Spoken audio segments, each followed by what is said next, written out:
Buenos días, miércoles 10 de diciembre, el Día Internacional de los Derechos Humanos 2025, derechos que andan torcidos en la mayor parte del mundo, con genocidio, más de 700 millones de gente que pasa hambre. Estamos hablando de derechos fundamentales, esenciales, como el de la vida, como el de la alimentación, pero si nos vamos a la educación vamos a ver muchas exclusiones. Pero es el Día de los Derechos Humanos. Señores, el Banco Central dio su informe de noviembre ayer de la inflación, en ese mes 0,70, pero la interanual ya se fue a 4,81%. Usted dirá, eso es mucho para la República Dominicana, pero eso está muy lejos de una inflación de 2 dígitos, que es a lo que se le tiene miedo. Eso es manejable, dice el Banco Central, 4,81% de noviembre a noviembre. Estuve viendo de que uno de los productos que más influyó en la inflación de noviembre fue el plátano. Aquí hablábamos que el plátano estaba caro y hay dirigentes comerciales que te dicen a ti que no. Digo, siempre y cuando estén alineados.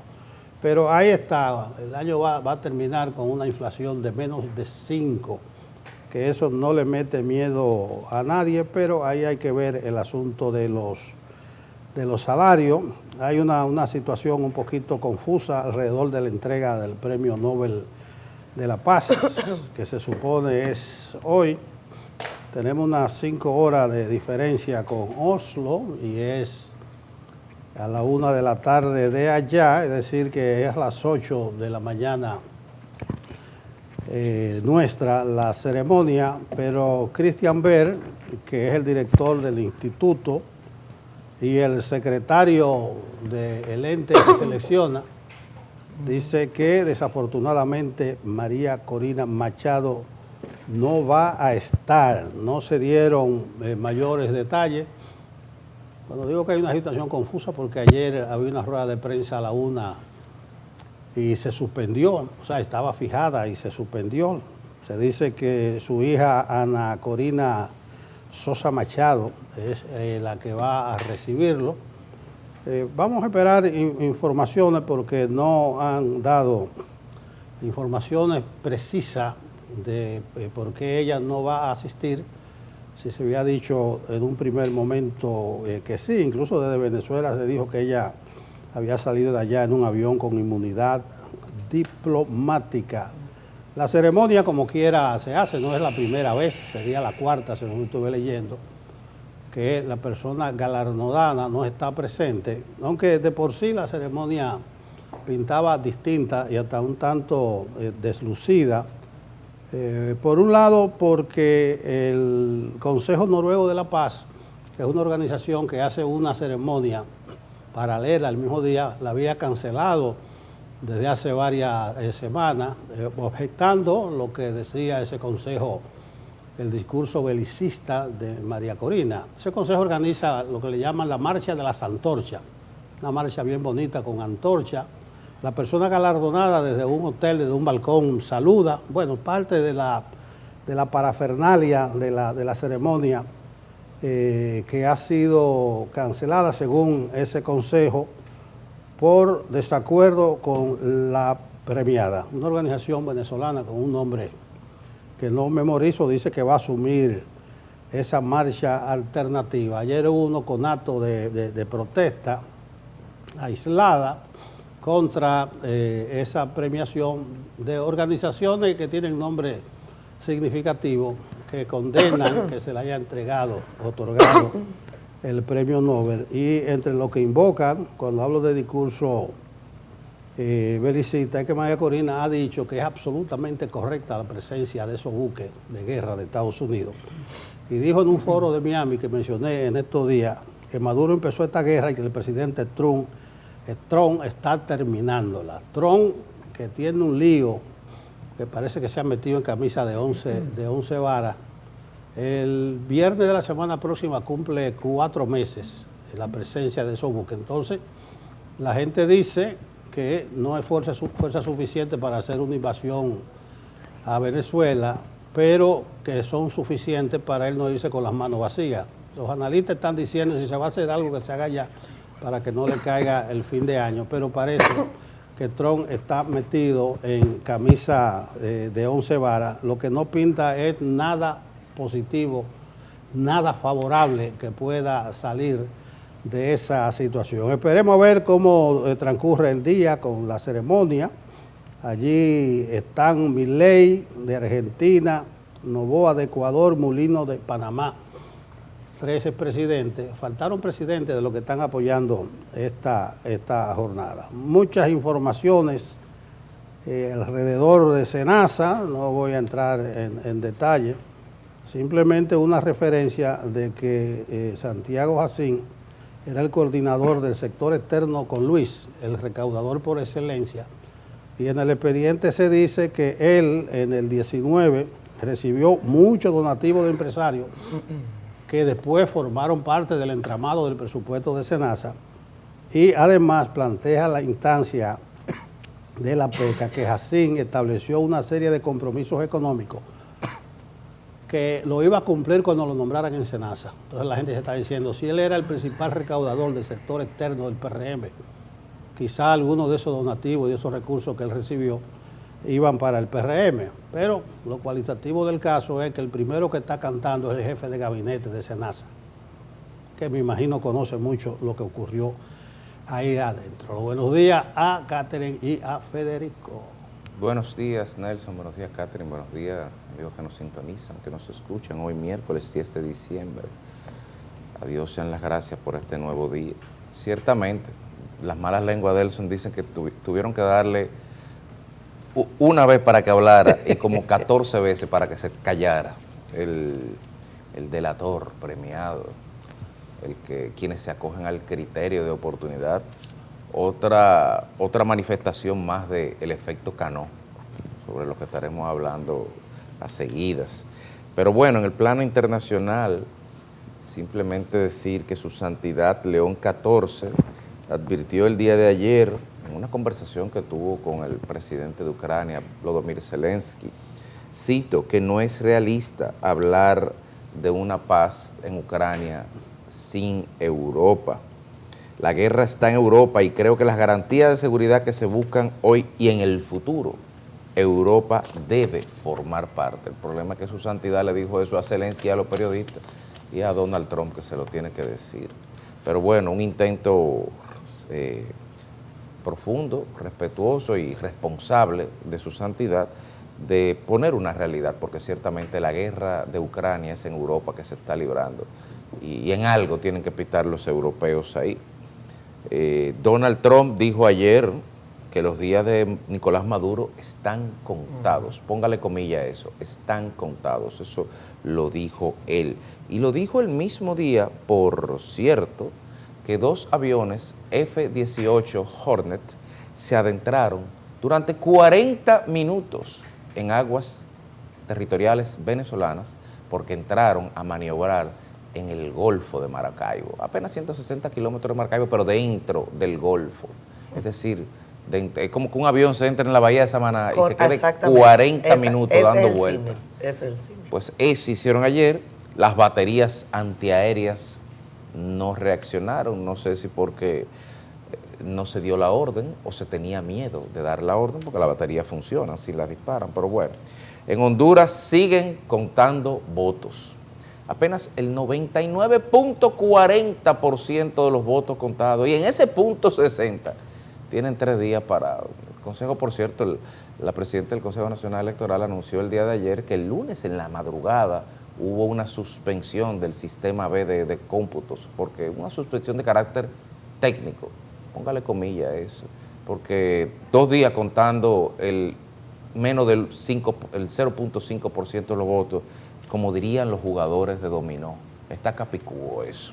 En el día de hoy, Día Internacional de los Derechos Humanos, hacemos constar que el defensor del pueblo, Pablo Ulloa, tendrá una actividad en el Banco Central, donde pondrán en circulación el segundo informe nacional de Derechos Humanos de la República Dominicana. Este es un documento muy importante de factura nacional, elaborado por el Defensor del Pueblo, que le da una fotografía en tiempo real, un vistazo de cuál es la situación de los derechos humanos en la República Dominicana. Esto siento, y tradicionalmente lo hacen organismos internacionales, por otros instrumentos, el examen periódico universal, por ejemplo, pero que sea un instrumento de factura nacional también da cierta credibilidad y también nos muestra hacia dónde está trabajando y hacia dónde está encaminándose la República Dominicana en materia de derechos humanos.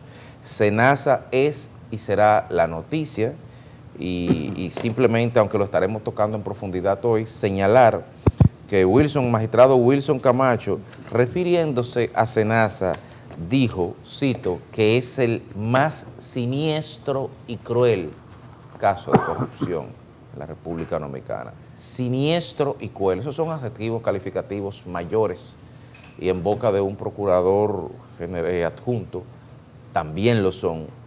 Pero bueno, si él lo dice es porque él tiene medios de prueba para poder afirmar eso. Y creo, leyendo la acusación, que ya por cierto la leí, la acusación no, el petitorio de a los imputados de medida de coerción, creo que Wilson Camacho lleva la razón, pero es un juicio de valor. Finalmente, en el día de hoy, recordemos a esas dos amigas que Nelson siempre cita, a doña Prudencia y a doña Moderación.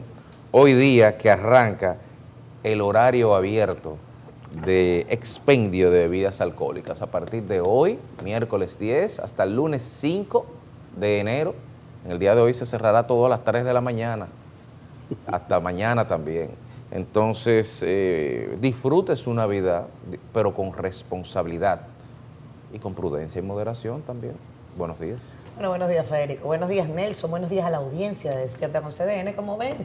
Y pido excusas a mis compañeros, la gripecita navideña que está quitándole el sueño a mucha gente todavía tiene algunos reflejos por acá en el programa. En España, señores, por cierto, el tema de la gripe es una emergencia ya prácticamente.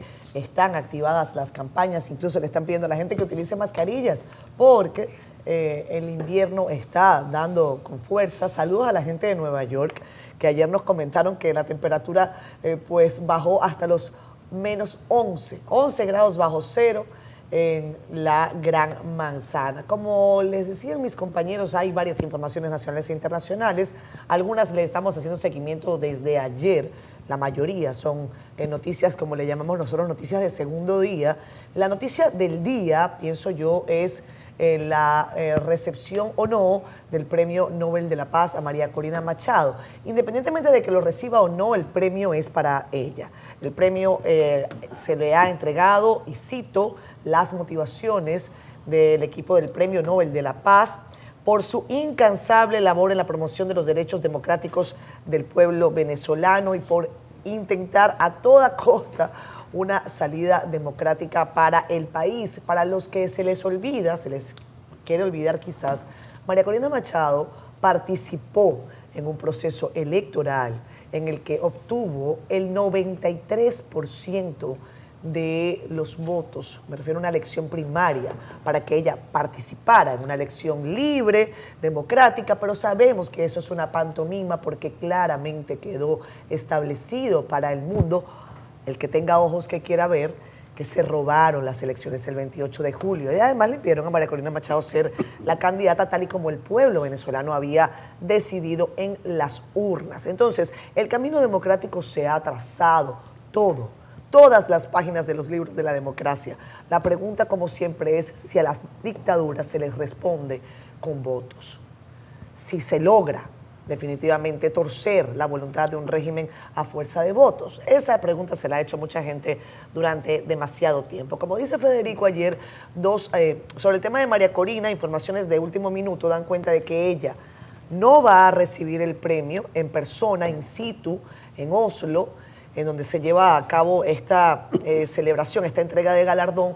Al parecer lo va a recibir en su nombre su hija, pero dice el Instituto del Nobel de la Paz que ella va a llegar a esa ciudad, que va a llegar a Oslo, que está a salvo, y han argumentado incluso algunos escenarios de seguridad, de limitaciones logísticas para que pueda recibir en persona ese galardón en nombre del pueblo venezolano.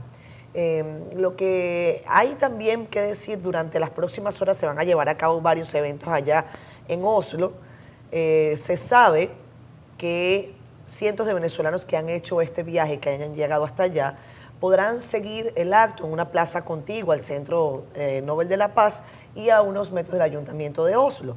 También se llevará a cabo otras actividades que están programadas en horas de la tarde.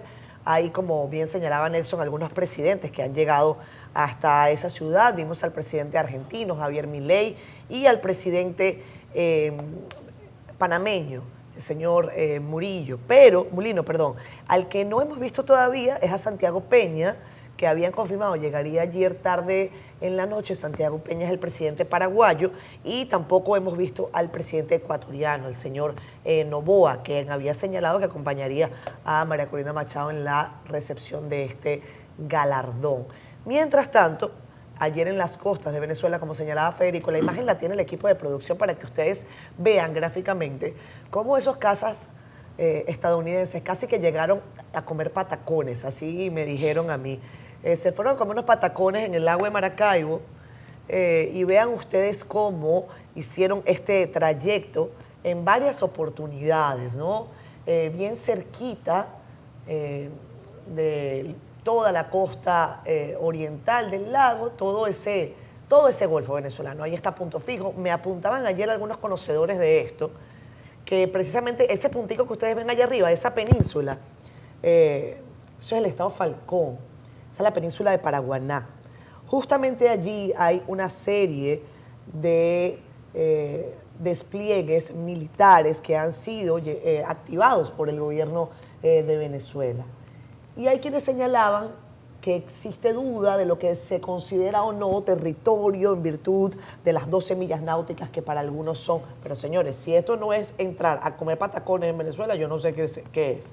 Es definitivamente quizás el acercamiento más peligroso que ha tenido alguna aeronave estadounidense en este despliegue que el gobierno del presidente Trump lleva adelante desde hace ya casi 4 meses. Si no me equivoco. Como dice Federico, vean esa entrevista del presidente Donald Trump en Político.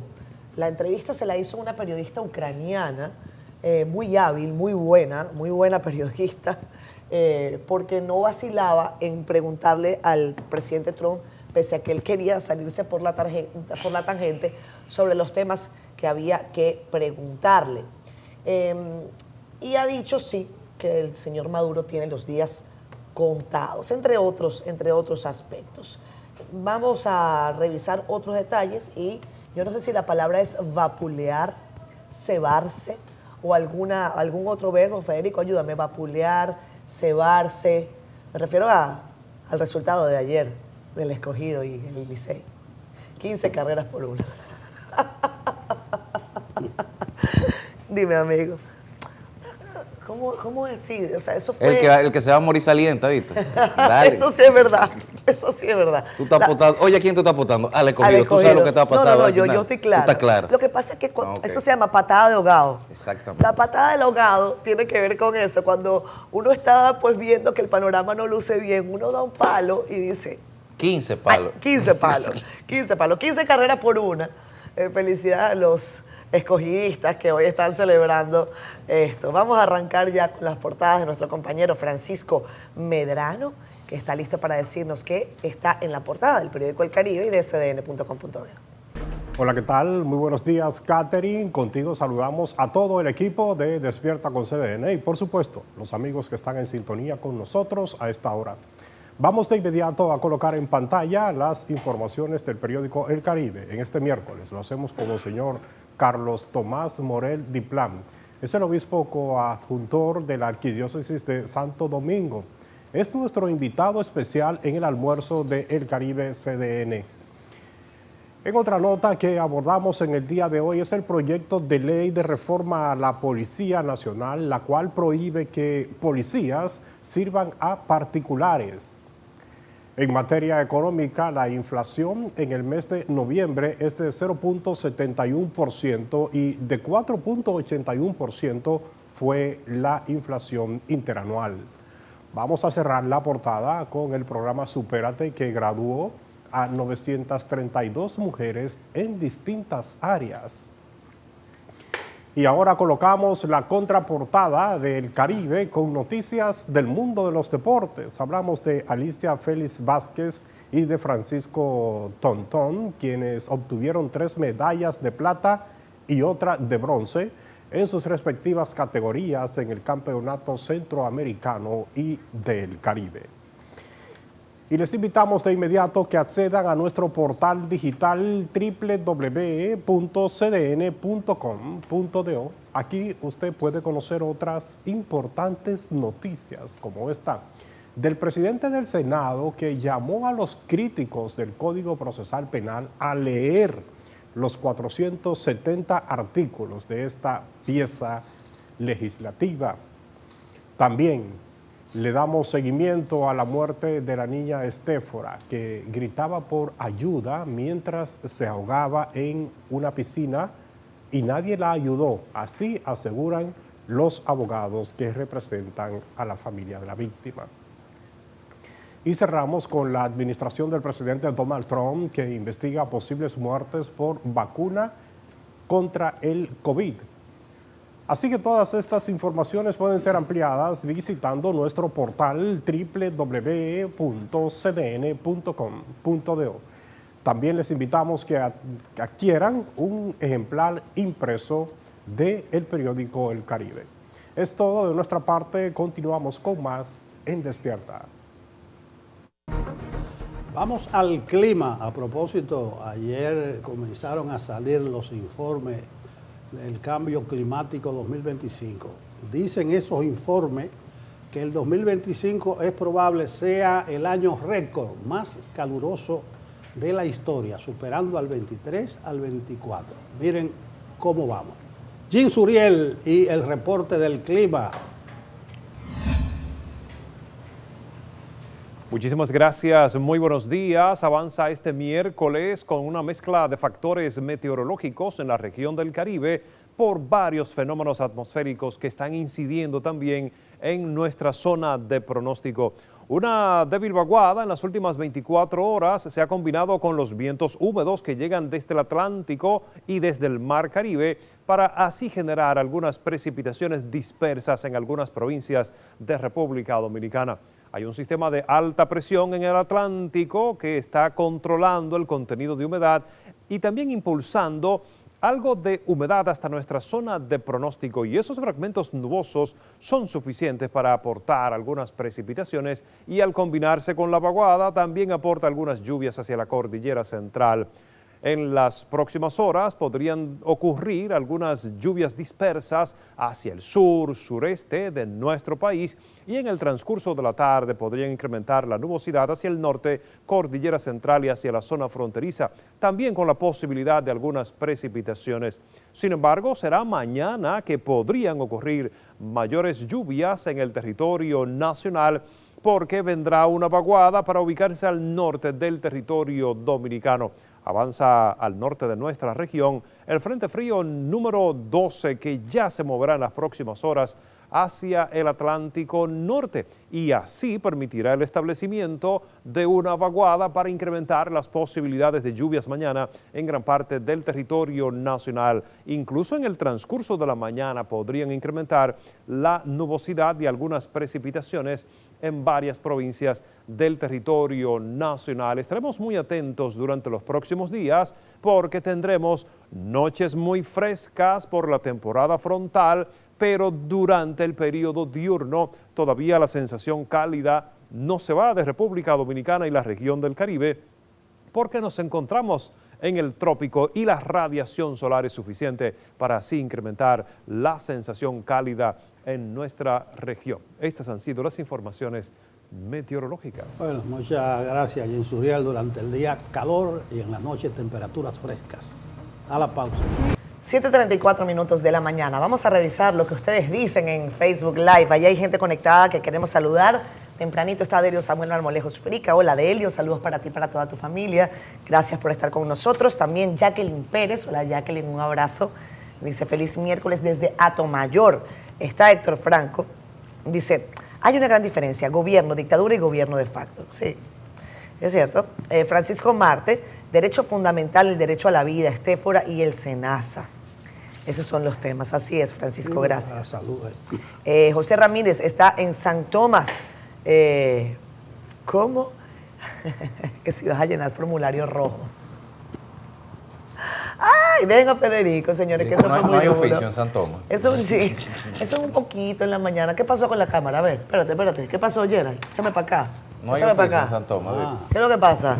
Aquí es que querían verlos a Pero los mira tres. la corbata que yo traje para colmo, no me di cuenta. El subconsciente. El subconsciente, él dijo, mira, ¿qué puede verse bien hoy? Rojo.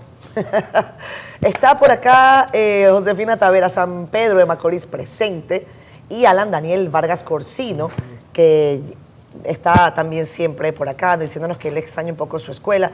Alan, nosotros tenemos que echar un conversado largo, porque a veces tú me escribes, o sea, cosas que yo no estoy entendiendo, pero tenemos que echar un conversado largo para que tú me expliques qué es lo que pasó con tu escuela. Ya, saludos para todos. Gracias por estar allí conectados. Son las 7:35 minutos de la mañana. Vamos a entrar en materia. Como vieron ustedes en la portada del periódico El Caribe, estará con nosotros en entrevista especial Monseñor Carlos Tomás Morel Diplán, el obispo coadjutor de la Arquidiócesis de Santo Domingo. Todo lo que pasó alrededor de su nombramiento y todo eso, ustedes lo van a ver en la entrevista. Fede. Como vamos a ver también las diversas reacciones de sectores de la sociedad civil que solicitaron que se apliquen sanciones ejemplares contra el exdirector del Seguro Nacional de Salud, Santiago Jacín, y los demás implicados en el presunto desfalco de 15.000 millones de pesos en esa entidad. Keren Lucas nos amplía con la siguiente historia. Sanciones contundentes es lo que espera el movimiento Participación Ciudadana contra los acusados de desfalcar el Seguro Nacional de Salud para su propio beneficio. Que tengamos por fin una sentencia ejemplarizadora en materia de corrupción, porque aquí no estamos hablando de cualquier tipo de corrupción, aquí estamos hablando de una corrupción lesiva, burda y abusiva que lamentablemente lacera ese derecho tan fundamental como el derecho a la salud. El defensor del pueblo, Pablo Ulloa, recalcó el derecho de los imputados a ser juzgados bajo el debido proceso, al tiempo que reiteró la necesidad de sentencias firmes contra quienes sean declarados corruptos. Creemos que la corrupción tiene que ser enfrentada con decisiones firmes y creemos que las sentencias tienen que hablar justamente para que ningún dominicano o dominicana tenga que perder sus derechos fruto del dinero robado. La acusación instrumentada por el Ministerio Público establece que el entramado supuestamente encabezado por el exdirector del SENASA, Santiago Jacín, sustrajo al menos 15.000 millones de pesos a través de maniobras fraudulentas que dejó a millones de personas sin cobertura. Pero el doctor Rufino Senén Cava advierte que la corrupción en el sistema de salud es aún mayor. Sobre todo los hospitales de la llamada red pública. Los hospitales que se han inaugurado de manera incompleta. Los consultados saludaron el accionar del gobierno en su lucha contra la corrupción y coincidieron que ahora es el turno de que el Ministerio Público y el Poder Judicial envíen un mensaje de que no habrá impunidad para los que saquen dinero del patrimonio público para sus bolsillos. Keren Lucas, CDN.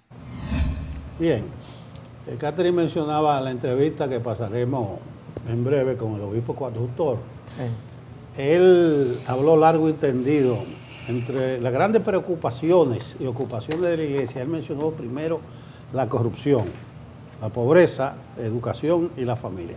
Y habló mucho de la corrupción. Incluso el título principal del Caribe, una cita extraída, dice que en el país se ha vuelto una cultura, robar y que no pase nada. Él critica, claro, desde el ángulo de que se esté premiando a alguien, el asunto este de las delaciones premiadas. Pero él lo explica bien, tú te robas un cuarto, entonces tú dices, te voy a devolver una parte. Él no habla de la parte de la confesión, por ejemplo, una delación del jefe de gabinete es importante para tú armar un expediente, y ahí hubo muchos empleados también que hablaron. Entonces, el expediente o la pieza acusatoria en este momento para solicitar la medida de coerción se basa en muchos testimonios. Incluso empresarios que dicen que en el 19, siendo Santiago Jacín el jefe del sector externo de Abinader, le entregaron hasta vehículos de alta gama. Podía ser un aporte en especie a la campaña o podía ser para su uso personal, aunque se habla también de relojes caros, finos, detalles. No creo que se deba contaminar políticamente, pero si Santiago Jacín tiene que defenderse diciendo que muchas de esas cosas que recibió, con la promesa de que cuando lo nombraran en Senasa, él lo iba a retribuir, quizás él dio parte de eso a la campaña del PRM. Difícilmente él trate de meter a alguna otra gente al pozo, porque realmente en esa pieza acusatoria hay testimonios muy reveladores de gente que se beneficiaron. Exacto. Un empresario que dice, mira, a mí me dieron tanto y yo daba tanto. A mí me daban este contrato, esto. Y como refería Catherine ayer, en el aspecto puramente médico de salud, te ponía un stent sin tú necesitarlo. ¿Tú imaginas?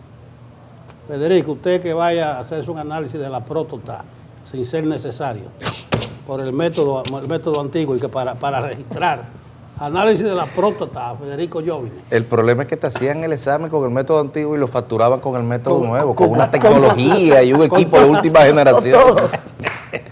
Porque el problema eso es un crimen. El televidente que hablaba de derechos humanos y mencionaba a Senasa, es el derecho a la salud, señores. Claro. Con eso era que se estaba robando.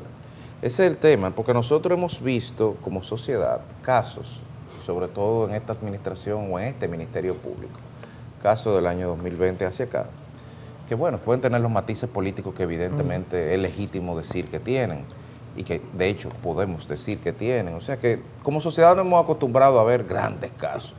Creo que era Inés Spun que señalaba hoy en el Diario Libre que vemos casos pero no vemos resultados, es otra discusión. El tema es que este es como un increchendo. Uno hubiera pensado en el año, si los funcionarios debieron de haberse sentado en el año 2021, o algunos de ellos, para no generalizar, porque no es justo generalizar, y haber mirado lo que estaba pasando con los exfuncionarios del PLD. Porque el rol del brazo punitivo del Ministerio Público es ejemplarizar. El Ministerio Público no puede meter preso a toda la persona.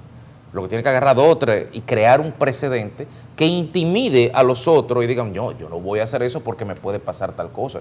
Pero parecería, y no es culpa del Ministerio Público, parecería que la función ejemplarizante que se quiso hacer con los otros casos de corrupción administrativa del gobierno anterior no funcionó.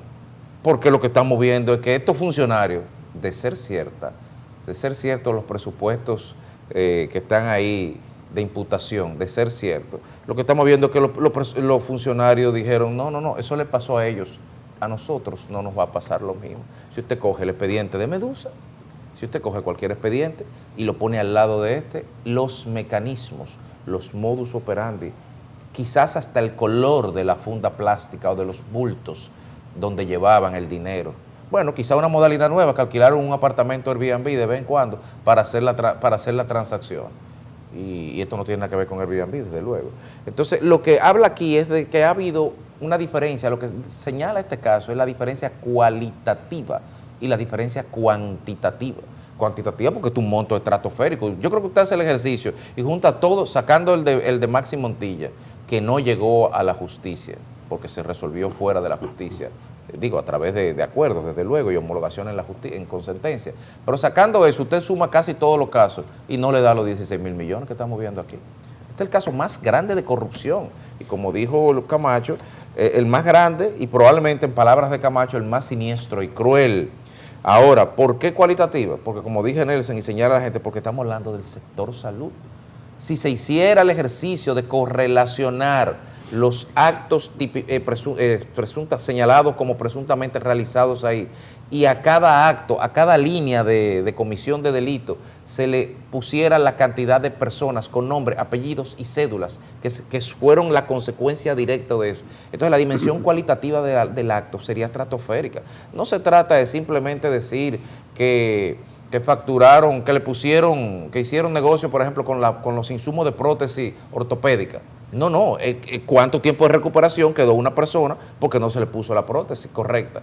Por solo citar un caso. No se trata de decir que se le dio, que no se entregó una medicación a un adulto de tercera edad para evitar la pérdida de masa muscular. No, ¿cuántos miles de personas mayores de 65 años no recibieron el medicamento que en su momento, en términos contables y financieros, se facturó y se cobró como parte del tinglado del fraude? Pero el problema no es el dinero, el problema es el que no recibió el medicamento por el cual el Estado pagó. Y ni hablar de las vacunas. Y si nos ponemos a hablar y hablar de caso por caso por caso, y le ponemos a cada práctica de corrupción un rostro, una cara, una cédula, un domicilio, una historia personal y familiar, esto es verdaderamente, como dijo Camacho, siniestro y cruel. Y estamos no ante un expediente, estamos ante la autopsia de un cadáver, del cadáver de la corrupción administrativa de la República Dominicana.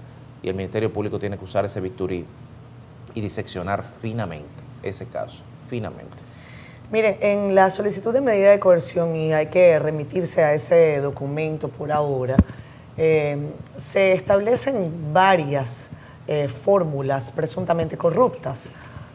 Y yo vi con detalle, por ejemplo, lo que allí se explica sobre el caso de la empresa Nutrimed, el caso de la ilicitud de esos contratos. Según explica el Ministerio Público, había una suerte hasta de plan preconcebido antes de que estos funcionarios llegaran al Seguro Nacional de Salud, al SENASA.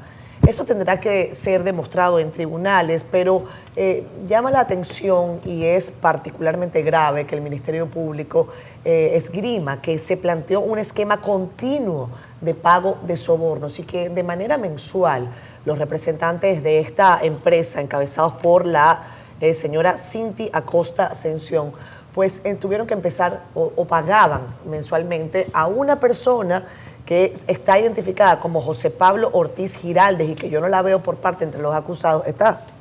¿Tú lo tienes, eso? José Pablo Ortiz Giraldes. Son 10 imputados y esa persona no está allí. Y entiendo que él también estaba involucrado en otro caso de presunta corrupción. Y se le señala dentro de este esquema, que repito, así lo plantea el Ministerio Público, que habría sido una persona que servía como una suerte de intermediario entre Santiago Jacín y las personas representantes de distintas empresas. Son muchos los elementos que hablan de la gravedad de este caso, que deberá dirimirse en justicia y que yo voy a insistir, ojalá al Ministerio Público no le tome demasiado tiempo y a la justicia dominicana no le tome demasiado tiempo irse por las ramas. No hace falta probar 30 delitos. Con un delito que se pruebe, esto se llama para algunos economía procesal, con un delito que se pruebe, evitamos irnos por las ramas, engordar el proceso y terminar a veces con un trago amargo en virtud de que los tiempos no están, de que los tiempos no se ajustan, de que han pasado 4 años, 5 años con este caso en justicia y nadie está preso. En la legislación que tenemos hay que leer de pe a pa la acusación, y si usted elabora un documento de no sé cuántas mil páginas, pues la cosa se aprieta. Así que bueno, eso es lo que por ahora está saliendo. La audiencia de solicitud de medida de coerción fue pospuesta para mañana, al igual que pasó con la audiencia del caso de Estéfora en Santiago, que también fue pospuesto. Este caso que ha generado mucho malestar y mucha preocupación en la ciudadanía de la República Dominicana y que está agarrando tintes internacionales. Nelson, Federico, ojo con eso. El caso de Estéfora tiene todas las características, Claro. todas las características para alcanzar ribetes internacionales. Cuando ustedes vean el próximo año el informe de la Comisión Interamericana de Derechos Humanos, no sé qué, el nombre de Estéfora, estaremos hablando de esto quizás en un par de meses. Sí, solo una precisión. Uno está hablando, comentando, interpretando la pieza acusatoria. Sí, correcto. Eso Porque es lo que hay, dice el Ministerio. sí, no, hay un ABC que nosotros lo conocemos y lo respetamos. Lo primero es el debido proceso. Correcto. Lo segundo es la presunción de inocencia. Sí. Y lo tercero es que sea un proceso con bases legales y pruebas irrefutables o concretas. O sea, nosotros no estamos despachando ni acusando a nadie. En el caso mío, que he hecho la inferencia 2 veces, que estamos hablando del jefe del sector externo, del poderoso sector externo del PRM, y que en el expediente dice que esa persona recibía múltiples donativos. Y también dice que se recibía con la promesa expresa de cuando me nombren, tú serás favorecido o con un nombramiento o con un contrato. Bien. Bueno, es buena esa precisión, Nelson, porque al final de cuentas lo que hay sobre la mesa es una solicitud de medida de coerción que tiene unas imputaciones hechas a unas personas que en la primera página dice que se llaman imputados. Son acusados, no están condenados y son inocentes hasta tanto un tribunal no lo demuestre. Ahora bien, lo que podemos decir, lo hacemos y lo decimos sobre la base de lo que señala el Ministerio Público de la República Dominicana. Hay una teoría de caso que bien pudiera ser destruida en un proceso judicial y una sentencia, claro, anular absolutamente todo esto que se está... Mira, lo de Wander Franco, como simple y llanamente anularon una sentencia. Entonces, estamos haciendo eso, pero hay que pincelar sobre la base de lo que dice un órgano competente que hizo una investigación rigurosa y de lugar, y desde la perspectiva de los supuestos hacemos las consideraciones y juicios que realizamos aquí. Miren, como les decíamos más temprano, hoy en Noruega, específicamente en Oslo, se entrega el Premio Nobel de la Paz, en este caso a la venezolana María Corina Machado, la primera mujer latinoamericana que recibe el Premio Nobel de la Paz en una sola persona, porque en otras ocasiones se han entregado otras latinoamericanas, pero en conjunto, en grupos, en equipos. María Corina Machado no va a poder recibir el premio, así lo han hecho saber más temprano, incluso representantes del Nobel, pero queremos conectar a continuación con Alejandra Macuare. Ella es periodista, está precisamente en Oslo para darnos detalles. Alejandra, muy buenos días, buenas tardes para ustedes. ¿Qué ha pasado y qué sabemos de María Corina Machado a esta hora? Bueno, acabo de escuchar aquí en vivo que el presentador del evento está diciendo que María Corina ya está en Oslo. Okay. No es una información oficial, esto es más o menos extraoficial. Y bueno, los ánimos aquí estamos muy felices porque aunque ella no esté, era lo que era la noticia, nosotros nos sentimos como venezolanos pues honrados y lo recibiremos por ella, si es posible. Aquí mismo estamos en el Nobel Peace Center, que es donde va a ser la entrega, que ustedes van a ver, van a ir entrando, hay múltiples personalidades, por aquí pasarán el presidente del mundo, los presidentes, etcétera, etcétera, justamente por esta puerta. Alejandra, sí, estás en vivo con nosotros. Queremos ver la imagen del lugar en donde tú te encuentras. Más allá de las imágenes del archivo, te estamos viendo en esta plaza. Cuéntanos, por favor, si María Corina está en Oslo, ¿por qué no puede ir a recibir el premio? ¿Qué es lo que se dice? Y ayer hubo un llamado de rueda de prensa al que también se tuvo que cancelar. ¿Cuál es la información quizás más cercana a lo que está pasando? Okay. Bueno, extraoficial, nada oficial, aparentemente por cuestiones de logística, me imagino que es la llegada pues de María Corina a lo que es el país, ¿no?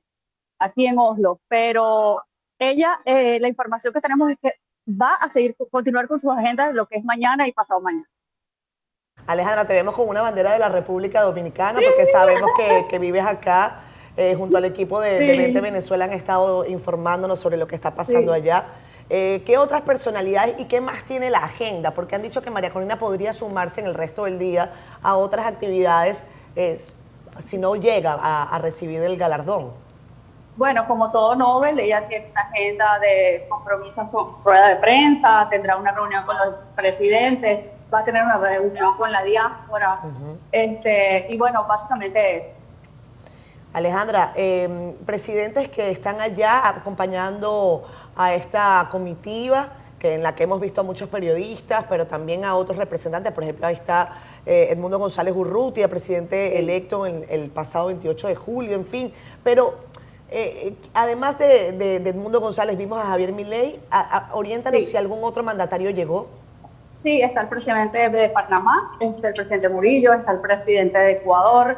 Llegó Noboa. Noboa. Hay múltiples otras personalidades del ámbito artístico, escritores, como César Miguel Rondón, etcétera, etcétera. Muchísimas personalidades que se dieron cita a apoyar a María Corina en esta entrega del. Mira, como ha sido tan confuso, incluso vamos a corregir a la producción al aire. No es que María Corina Machado no asistirá a Oslo para recibir el Nobel de la Paz, no. María Corina Machado está en Oslo, eso ha sido confirmado hace algunos minutos, pero no va a recibir en persona. ¿Quién va a recibir el premio, Alejandra? Bueno, tengo entendido que parte de su familia, su madre, sus hijos y pues en representación de ellos. Sí, porque hemos visto algunas fotos del salón en donde está dispuesto y hay varias sillas allí. Entendemos que esas sillas estarán ocupadas por su familia directamente. Por ¿Alguien su de su equipo o no? Correcto. Sí, por la familia básicamente, su familia. Bien, Su madre de hecho llegó a horas de la tarde, de ayer, sus hijos ya se encontraban aquí. Todo es una expectativa, realmente pienso que probablemente por cuestión de logística y de seguridad, María Corina tendrá sus tiempos. Y bueno, aquí estamos a la espera. Justamente van a entrar todos por esta puertita que vemos aquí. Sí, eso va a ocurrir en unos 4 minutos. Son las 7:56 minutos de la mañana.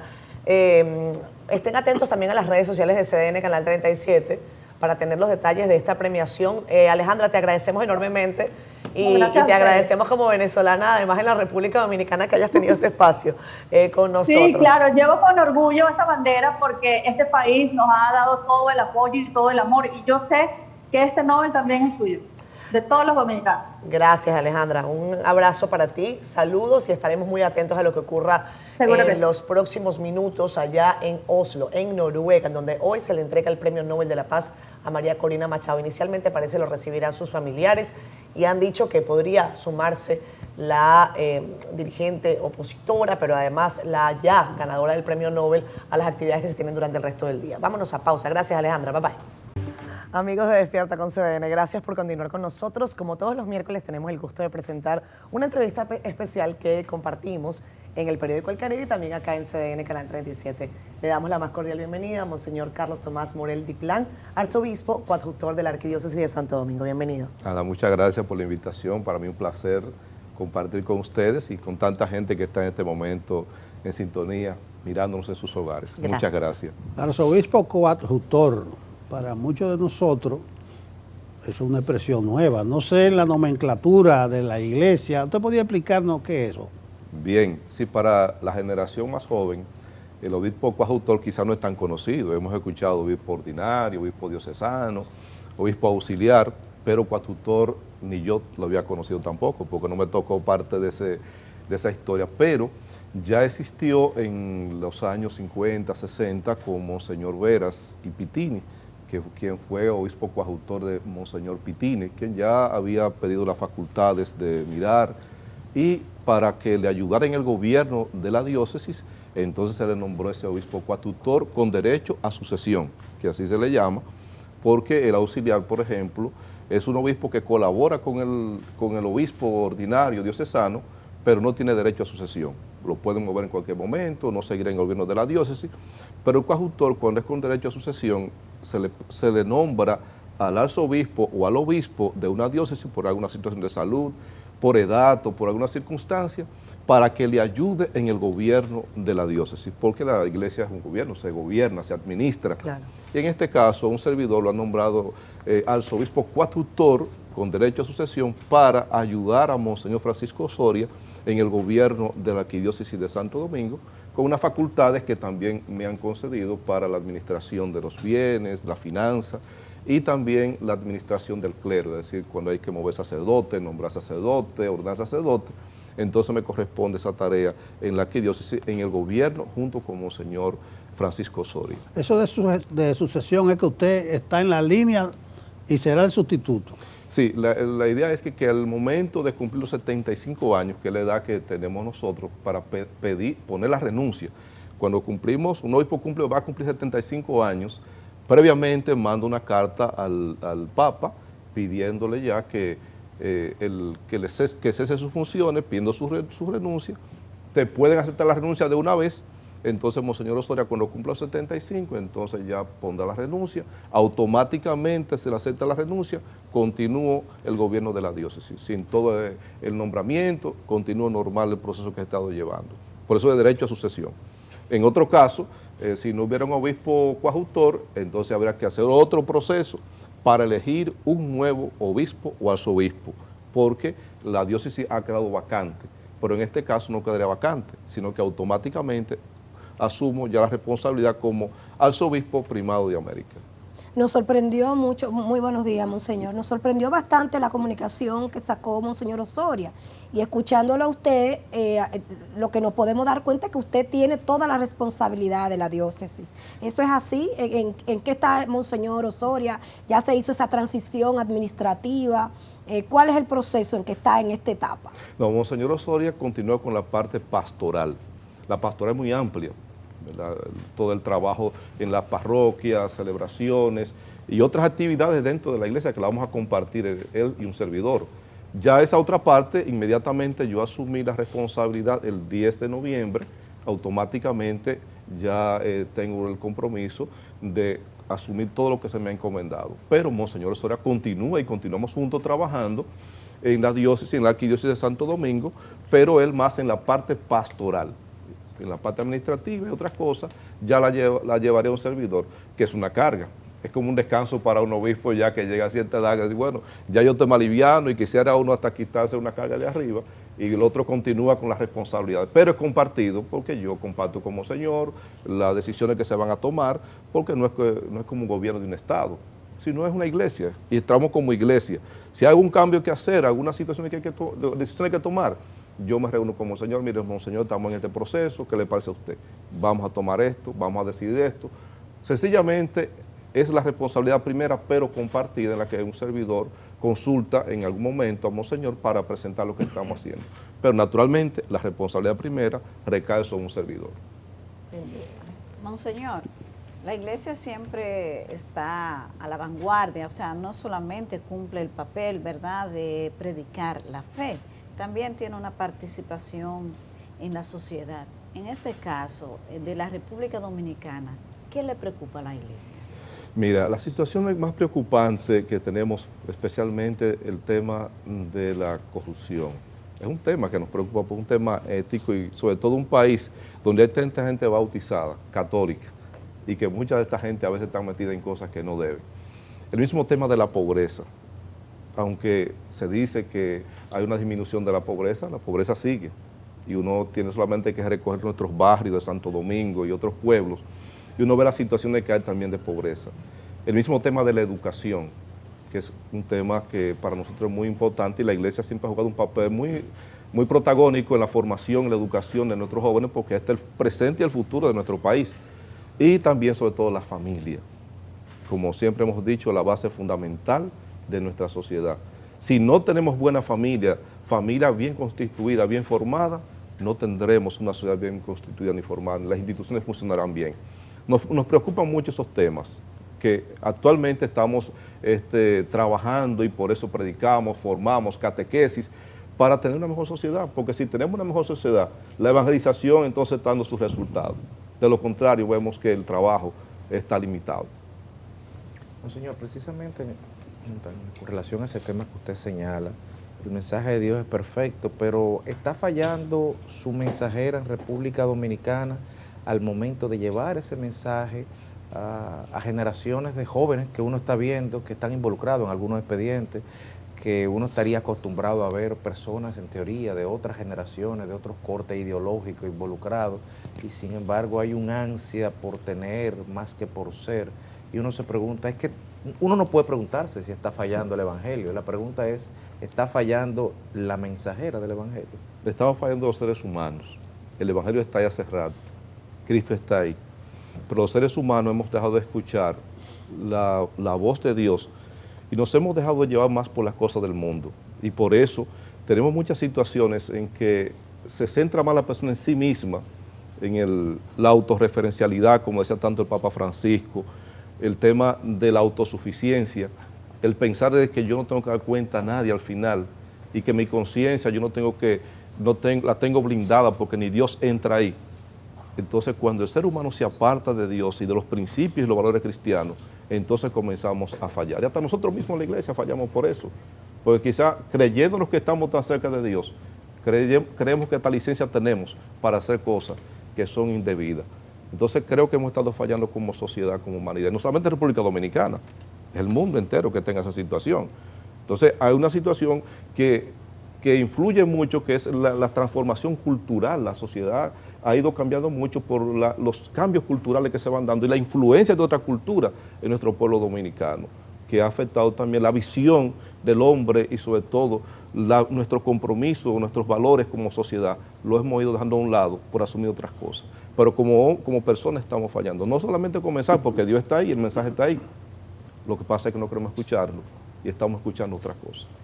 Monseñor, mucho se dice que la iglesia barre hacia adentro, que muchos de sus conflictos se dirimen puertas adentro, porque como en cualquier institución pública y del Estado, en este caso el más antiguo y el gobierno más antiguo de la historia, podemos decir que hay muchos de los conflictos que no trascienden. Sin embargo, en el momento de su nombramiento se conoció una carta de Monseñor Osoria.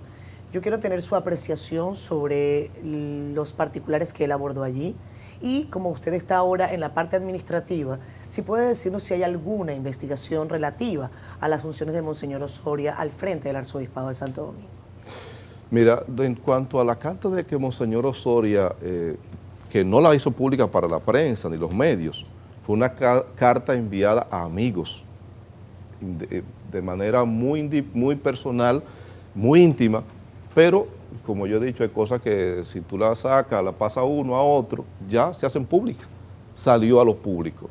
La intención no era que esto saliera fuera ni nadie ventilara la situación, se discutiera en los medios. Yo entiendo que fue un desahogo para con sus amigos, porque es humano. Hay situaciones tú que estás dirigiendo una institución y que de un pronto suceda un hecho como esto, tú te sientes, hay algo que te produce una crisis. Sí. ¿Y quién no pasa por crisis?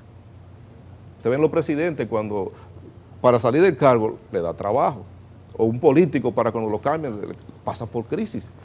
Y eso es humano. Y llega un momento en que uno puede apasionarse, los sentimientos llegar a uno, y escribir y decir cosas que se lo confía a amigos de manera íntima y entonces luego sale. Yo entiendo que eso fue un desahogo de Monseñor escribir esto para los amigos, pero no con la intención de que esto se discutiera afuera, de que la gente, de que hubiera una reacción de la sociedad hablando de la iglesia contra el Papa y contra, como se quiso decir. No hubo ninguna intención de eso y lo sé muy bien porque conozco a Monseñor Osoria. Eso ha trascendido, pero todos esos términos que hay ahí salen más de los sentimientos, no de la realidad como tal. ¿Pero había o no dudas sobre el manejo administrativo de Monseñor Osoria? No, exactamente no.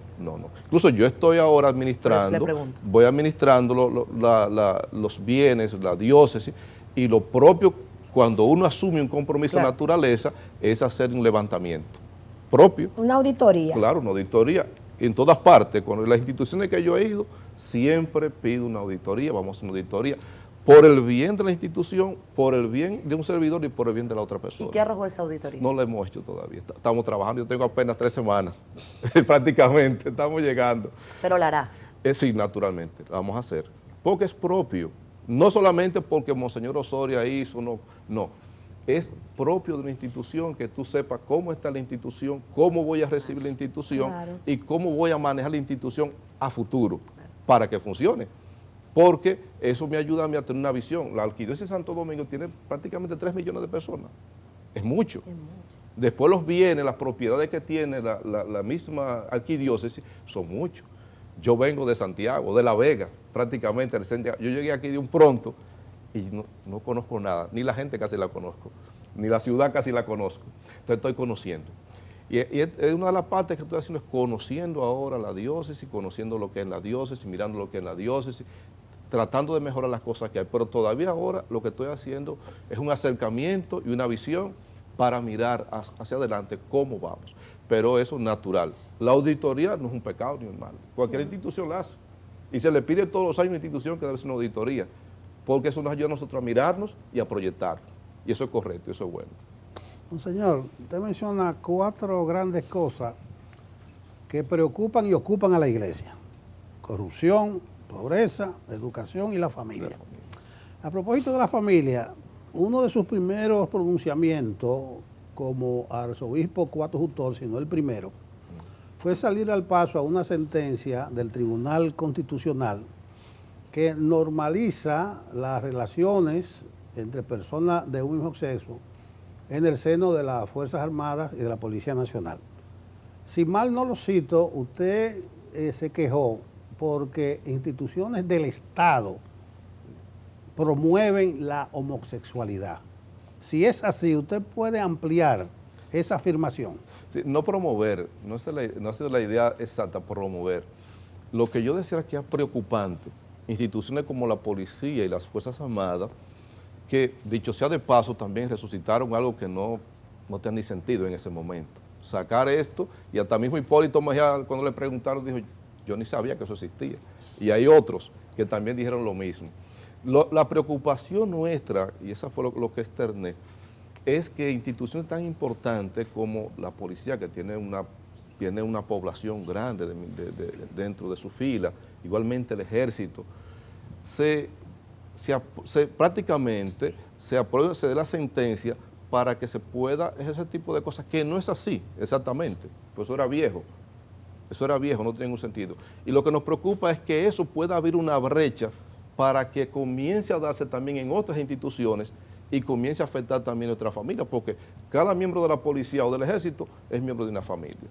Entonces, podríamos abrir brecha para que se vayan dando situaciones de esta naturaleza y después se vea como normal en la sociedad.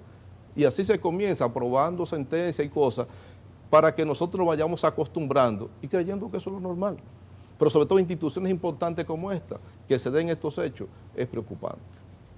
Monseñor, también hay una nueva arquidiócesis en la provincia de Santo Domingo. ¿Cómo queda esa arquidiócesis fuera de lo que ha sido la estructura de la iglesia en el Gran Santo Domingo? ¿Usted tiene menos responsabilidad? ¿Cómo es? Ay, sí, me quitaron una carguita con eso.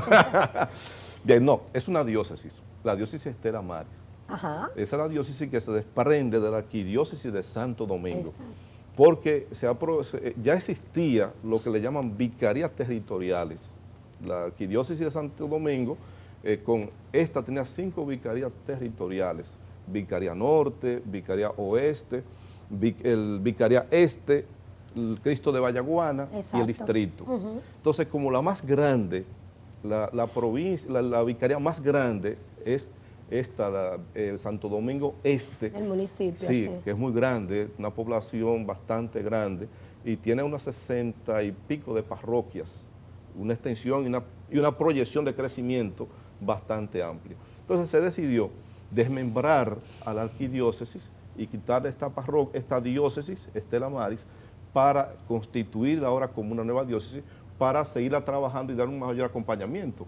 Porque para un arzobispo poder dar cumplimiento, acompañamiento a una población tan grande y con una proyección de crecimiento resulta difícil.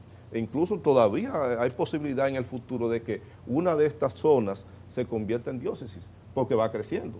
Santo Domingo Este prácticamente tiene 1 millón de personas y tiene más de 34 parroquias, casi 40 parroquias, llegando hasta Pedro Brans por ahí. Y después la parte norte, Villamella, Sabana Perdida, todas esas comunidades, eso está creciendo. Entonces, a futuro, hay una posibilidad de que se convierta también en diócesis.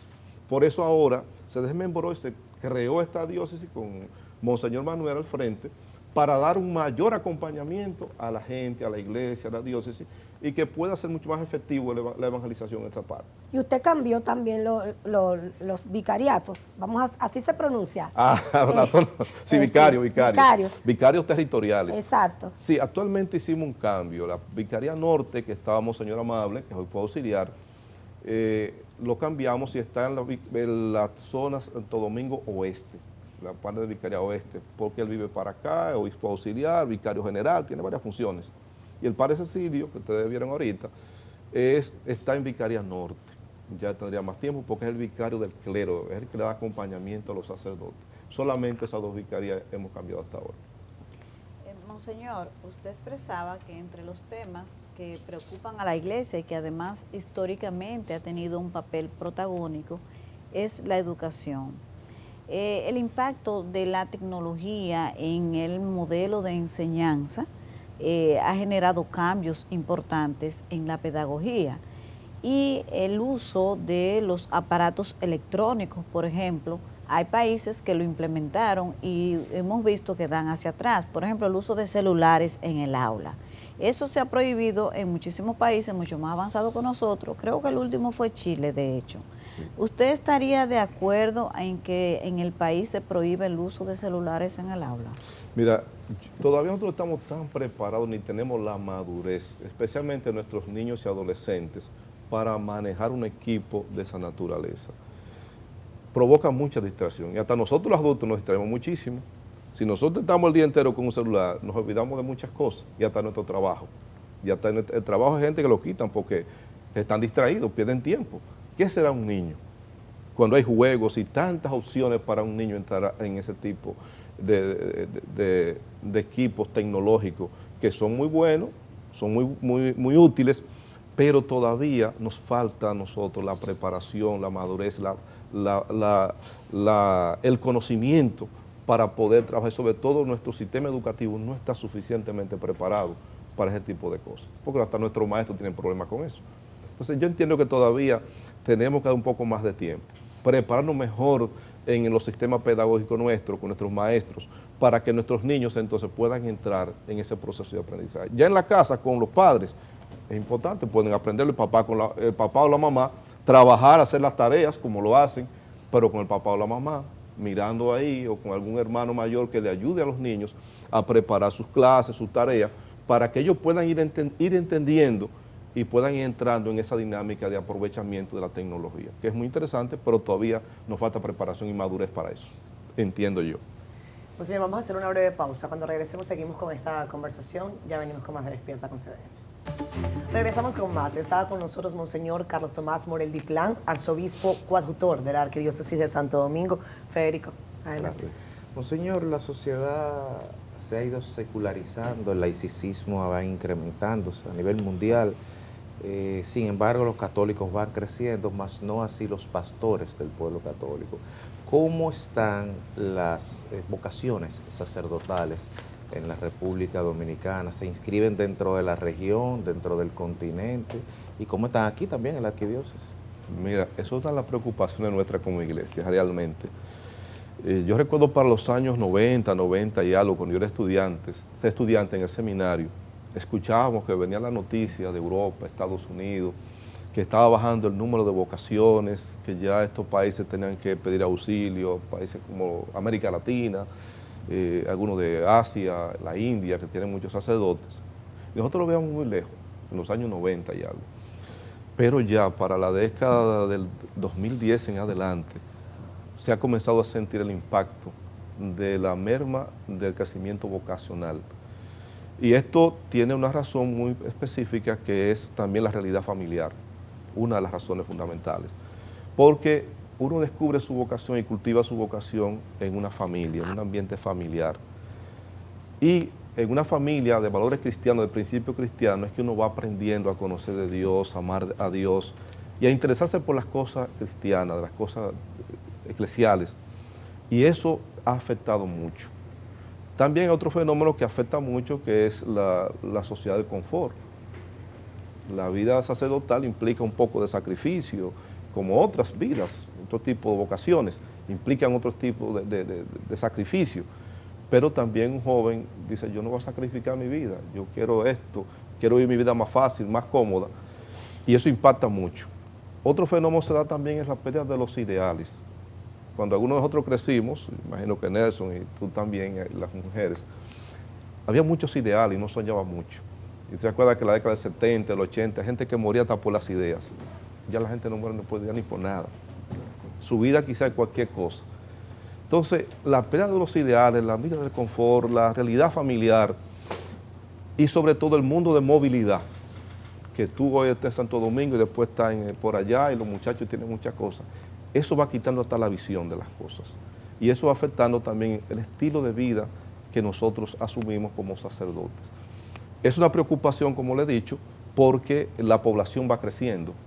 Aquí en Santo Domingo tenemos en la arquidiócesis casi 160 parroquias y cada parroquia va a tener su sacerdote. El seminario aquí en Santo Domingo tenemos una cantidad todavía muy pequeña, yo lo decía, me preocupa mucho. Tenemos que hacer un esfuerzo por trabajar y promover un poco las vocaciones y hacer una mejor oferta nosotros también como sacerdotes, que los muchachos vean atractiva este estilo de vida, porque quizás ven un estilo de vida más aburrida de la cuenta y no es tan así. Y uno también puede vivir una vida como joven, como sacerdote, sirviendo y haciendo una labor hermosa en la sociedad, porque hay muchas cosas que se puede hacer desde el ministerio sacerdotal. No solamente es la misa, muchísimas cosas, porque yo paso el día entero en muchas actividades y puedo servir de muchas maneras. Pero es un desafío que tenemos nosotros como iglesia actualmente, en todas las diócesis, Santo Domingo que tenía mucho, La Vega, Santiago que tenía muchas vocaciones, tanto masculina como femenina. La femenina también ha bajado más que la masculina. Entonces tenemos un gran desafío, sobre todo por el tema familiar, por los problemas que hay internamente en muchos hogares que afectan mucho a los jóvenes. Monseñora, me gustaría tener su visión sobre un tema que ha resultado, ampliamente difundido en la prensa dominicana y que tiene que ver con la paralización de la construcción de una mezquita. Recientemente vimos al Papa León XIV acudir al Líbano y celebrar una misa masiva en la que además se apelaron a principios como la coexistencia entre religiones y cómo países podían tener pues esta diversidad.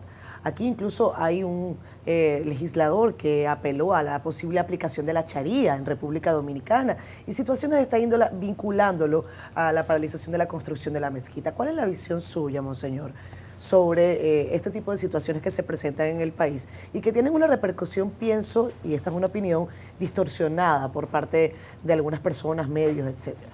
Mira, si ustedes se dan cuenta, el Papa Francisco abrió una oportunidad de diálogo extraordinaria con las religiones. E incluso encontró un poquito de contradicciones internamente, porque el Papa fue a Jerusalén, estuvo por los países árabes, y los países que más visitó fueron los países árabes, países de otras religiones. Por eso el Papa hablaba mucho de la periferia, una iglesia en salida, de ir al encuentro con esas religiones, esos grupos religiosos, para aportar a la paz de la humanidad.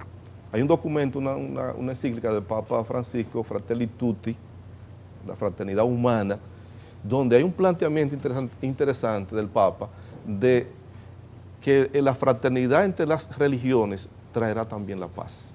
E incluso ese documento fue escrito a raíz de una conversación con un musulmán que le invitó al Papa a escribir un documento y el Papa se animó y lo escribió. E incluso mismo uno de los amigos más cercanos del Papa Francisco era un judío muy cercano, un hermano de él. Y lo mismo está haciendo ahora el León XIV. ¿Dónde fue? Fue a países árabes, a países musulmanes, Turquía, el Líbano, y entró en la mezquita azul como quizá nadie se lo podía imaginar. Se quita sus zapatos, entra, hace todos los ritos que se le pide y la gente se sintió muy bien. Eso es un signo de paz en la humanidad. Y yo creo que nosotros en esto tenemos que ser abiertos, con el respeto de otras religiones, y no tenemos que ser tan fundamentalistas. Yo creo mucho en el diálogo, la comunicación con otras religiones, con otros grupos, porque eso nos hace bien. El papel de las religiones no es crear conflictos ni divisiones, todo lo contrario, es la comunión en la humanidad. Por eso todos los discursos del Papa León ahora han sido sobre la comunión entre las religiones para que haya paz en la humanidad. Entonces, que no podemos complicar mucho la cosa, de hacer estos discursos radicales. Yo entiendo mucho que el diálogo entre nosotros, con las diferentes religiones, secta lo que sea, es importante. Nuestra sociedad necesita gente de diálogo, no de que nos cerremos a esas cosas. No, señor, antes de entrar al aire, le escuché a alguien decirle aquí en el canal que muchos jóvenes se están acercando a la iglesia. Yo no estoy persuadido de eso, tal vez porque no estoy. Pero ¿qué puede ofertarle o ofrecerle la iglesia a un joven de estos tiempos que tiene tantas otras opciones hasta más fáciles a mano. Mira, la vocación de una persona es lo que te inspira. De ofrecer, si yo voy porque me ofrecen cosas, no va a servir esto. Me voy a cansar los 2 o 3 días. Lo que mueve es la vocación. La vocación es lo que te inspira. Para ahora hay que hacer el trabajo, y no solamente la parte religiosa, en sentido general, hay que promover las vocaciones. Porque usted le pregunta a los hijos suyos y le preguntan por ahí, ¿qué tú vas a estudiar? A una carrera que dé mucho dinero. Y si usted no le escuchan carreras simples, toda carrera de prestigio, de cosas. Pero, ¿qué papá habla con el muchacho sobre tu vocación? ¿Cuál es tu vocación? ¿Qué te inspira? ¿Qué te motiva? Pero yo lo hablo ahorita de los ideales. La vocación es un ideal. Es que te pone a soñar, te pone a trabajar con alegría, con entusiasmo. Como uno, y que después que uno es padre y sigue adelante, uno sueña y uno vive su vida con entusiasmo, porque hay una pasión grande, y la vocación es una pasión. Ahora, lo que tenemos que motivar a los muchachos a descubrir su vocación. Una vocación que ayuda a realizarse en su vida. Por eso encontramos ahora tantas situaciones en los jóvenes de vacío, depresivo, alcohólico, tema de droga, desorden. ¿Por qué están metidos por ahí? Porque no tienen una pasión atrayente, ni tienen un ideal claro, ni tienen una vocación. Cuando usted tiene vocación, no tiene tiempo para andar metido en cosas. El tiempo suyo es hacer lo que a usted le gusta. Yo me despierto de madrugada y me acuesto tarde pensando que tengo tantas cosas. No problema, trabajo, y yo lo disfruto. Para mí es una vocación, el todos los días, aunque no reciba ni un cheque, ni pienso en el dinero, para mí eso no tiene sentido. Para mí lo que tiene sentido es hacer las cosas por el bien de los demás. Cuando yo puedo hablar con alguien, que yo veo que una gente después que llega deprimida, triste, una situación, y habla con uno y le da un consejito y sale sonriente, ya uno dice, ya ganamos, hay algo bueno. Por lo menos una persona está sonriendo, una persona está bien. Pero lo más importante es trabajar en el seno familiar, cultivando la vocación de nuestros muchachos, porque hay muchas familias que están sufriendo por situaciones que tienen en sus hogares, porque no supieron acompañar bien a sus hijos, ni descubrir lo que ellos quieren, y ayudarles, no imponerles. ¿Qué tú quieres hacer? Te vamos a ayudar, te vamos a animar. ¿De verdad te gusta? ¿Tú te sientes atraído? ¿Te motiva eso? Pues nada, vamos a apoyarte y vamos por ahí. Como lo sentí yo con mi familia, que me apoyaron, que dijeron, quiero ser paso sacerdote. Pues nada, mi hijo, estamos contigo. Y todavía mi mamá tiene 90 años y todavía está conmigo como si fuera un muchachito, porque ella siempre, la ilusión es ver a su hijo en algo que le gusta. Y así también hay que trabajar primero en la familia. No lo que nosotros le vamos a ofrecer, sino qué tú puedes hacer y qué tú puedes descubrir, que te haga feliz y que tú puedas realizar tu vida.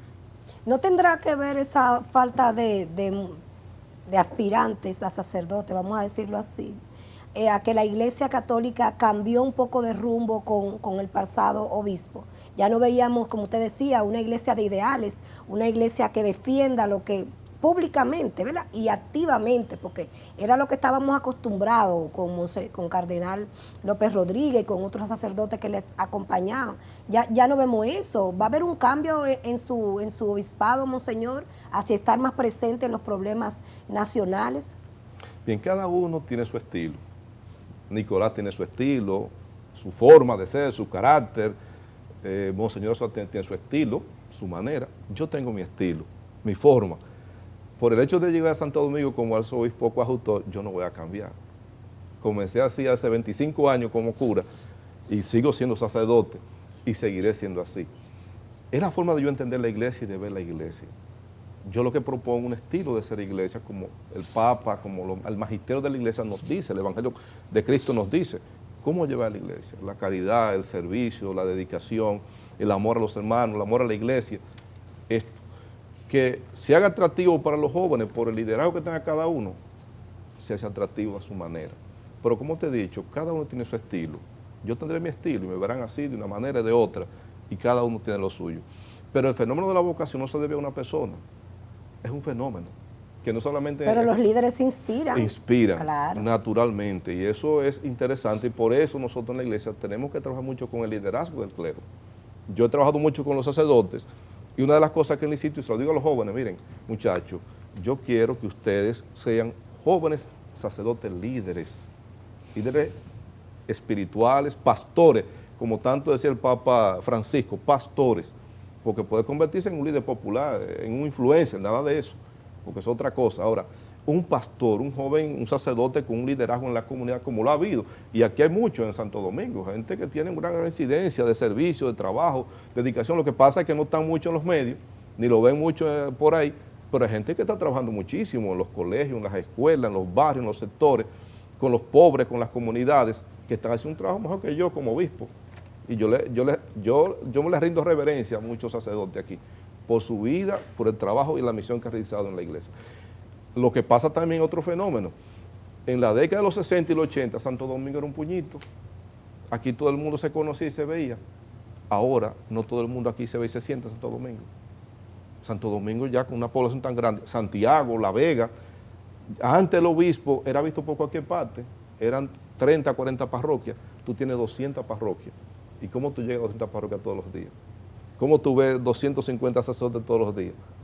Y después 3 millones de personas, ¿cómo tú la encuentras todos los días? La realidad ha cambiado muchísimo.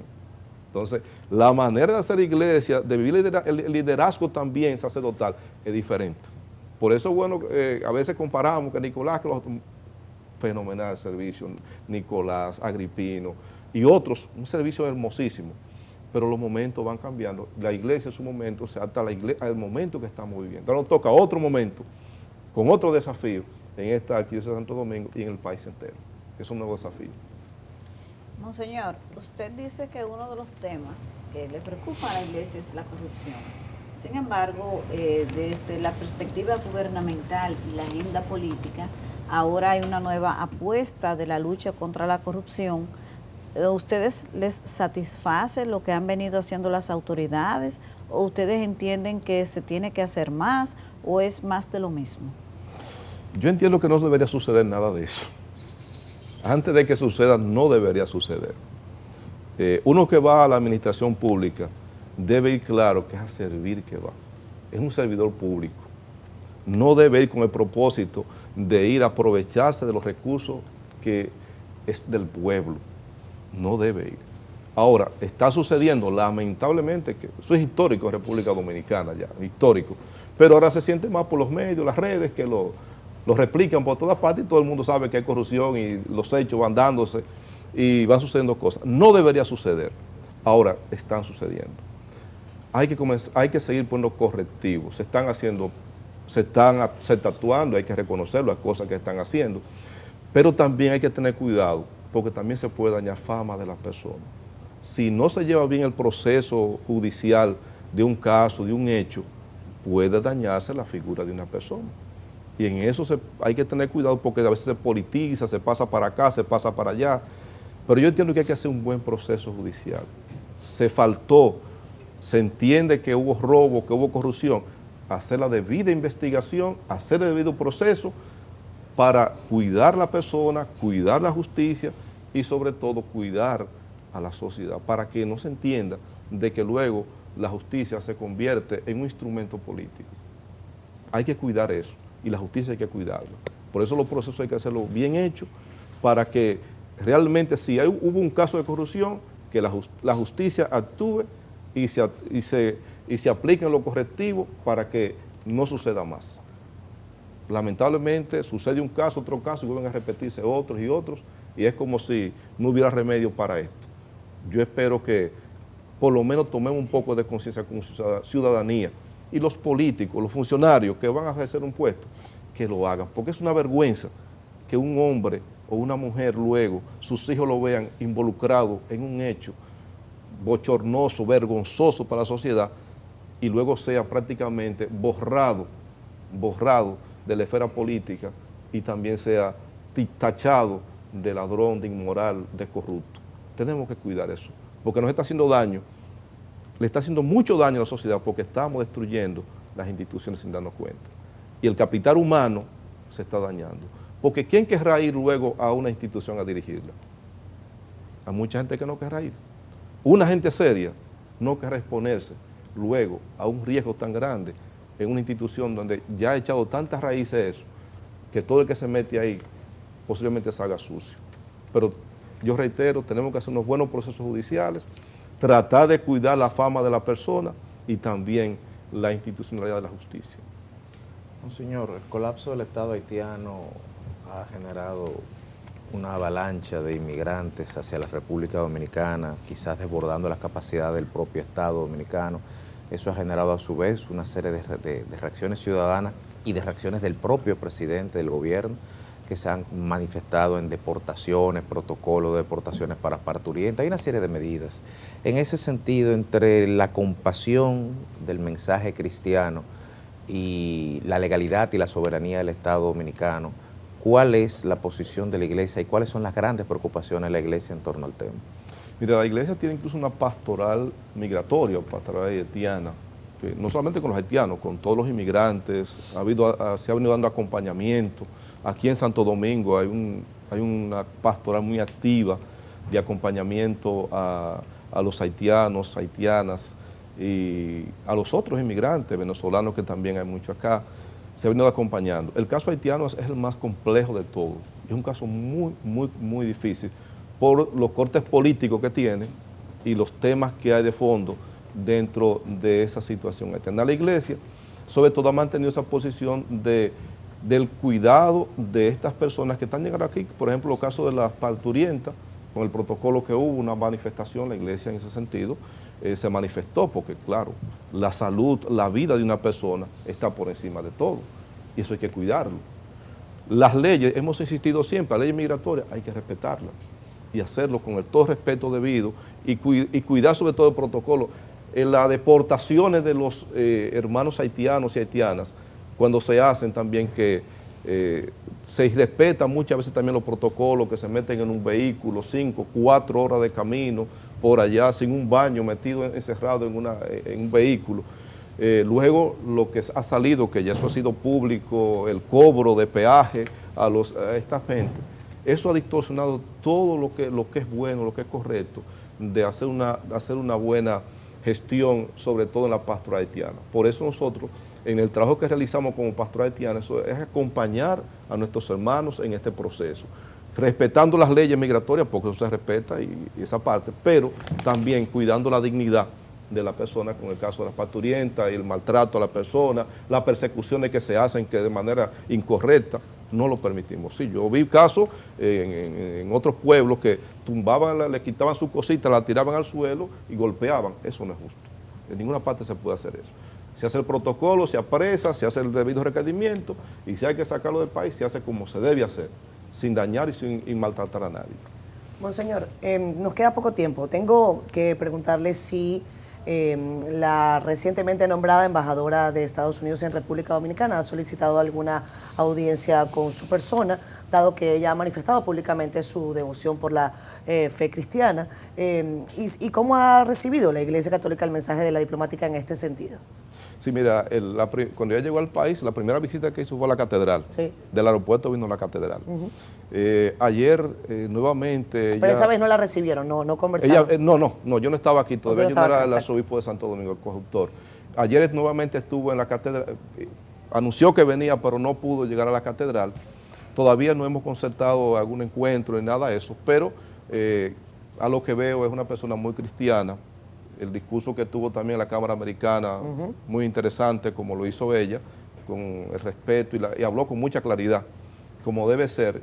Y la relación que ya se está perfilando con el pueblo dominicano, que es armoniosa, porque las otras han sido un poquito traumáticas.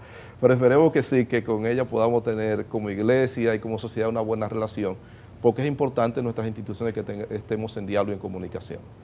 Para cerrar, un mensaje con motivo de esta época del año, de la Navidad. Nada, aprovechar sobre todo para estar en familia, como he venido insistiendo.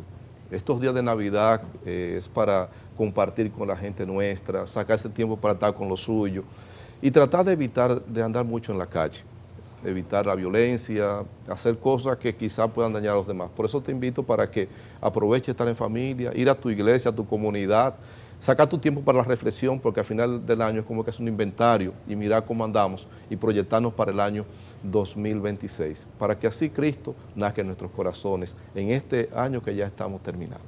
Muchísimas gracias, Monseñor. Monseñor Carlos Tomás Morel Diplán, arzobispo conductor de la Arquidiócesis de Santo Domingo. Nuestro inventario es que la entrevista ha estado nutrida, pero que continúa en las páginas impresas y también del digital del Caribe y de cdn.com.de. Ya regresamos. Bueno, como cada miércoles, Annelice Pérez Martí, odontóloga, nos trae una nueva pandemia. Ella dice que el bruxismo así se está considerando en esos círculos. La nueva pandemia, el bruxismo. Annelice. Buenos días, Nelson, y así es. El bruxismo, como bien dices, se está convirtiendo en algo tan grave como lo fue la pandemia. Podemos considerar este apretamiento dental como un problema grave, ya que está cada día aumentando el número de pacientes que lo padecen. Las estadísticas nos asustan, nos alarman, porque no solamente ya lo vemos en un grupo de la población, hay niños, adolescentes, jóvenes y adultos que padecen esta grave condición. Es una condición silente que consiste en ese apretamiento o en ese cizallamiento de los dientes, donde podemos apretarlos en una sola posición o inclusive bruñirlos, moviendo la mandíbula hacia atrás y hacia adelante, causando aún mayor deterioro. Y este daño, este desgaste que ocasiona ese apretamiento dental, no solamente se queda en los dientes, no es un problema solo de desgastar nuestros dientes, de limitar que podamos abrir bien la boca, de causarnos ese dolor en la cavidad oral. Muchos pacientes refieren que inclusive está causándole dolores de cabeza, dolores de oído.